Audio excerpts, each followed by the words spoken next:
دغه زمونږ د پښتنو د ناکامۍ غټ وجوهات دي. ډېر زیات په دې موقع باندې خفه شوم چې دلته کې د پښتنو خبره کېږي او پښتانه د یو بل نه په دې ټایم کې د موقع نه څومره ډېره زیاته غټه فایده اخلي. حکیم کرایه دې ورکړه 100 روپۍ کرایه دی ولې استاده 15 کسان دي کنه. نو په دې باندې زه په خپل ډېر زیات خفه شوم. اوس په موجوده ټایم کې د ایماد را سره زما کلاس پیلو کارخانو راتللو خیبر ته د جرګې ته دلته کې چې موږ راورسېدو نو هلته کې پرون چې کم کسان راتله د هغو نه 50 روپۍ کرایه اخیستې وه د ګاډو والا.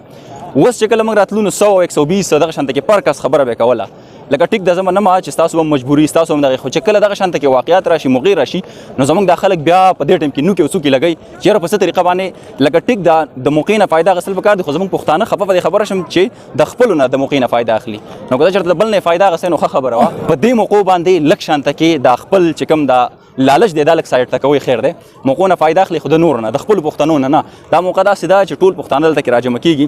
په عام ورځو کې خیر او یا روپۍ کرایه اخلي وای اخلي خو په دې موقع کې زړه غټ ساتي نو په دې خبره باندې ډیر زیات څه خپه شوم چې را داسې موقع راشي نو بیا زمونږ پښتانه یو بل ډیر زیات چامتو ډیر زیات نرانی نو دا ملګری مرا سره دی راغلی استو د خیبر چې کوم میدان دی د پښتنو چې کوم د جرګې ځای دی هلته کې موجود یو ډیر زیات په ګڼ شمېر او ډیر زیات په باري اکثریت سره د هرو ضلعو نه خلک را رسېدلي دلته او دلته کې موجود دي چې کوم اپډیټ دی هغه به تاسو سره ټایم په ټایم باندې شریکوم زموږ سره اوسئ.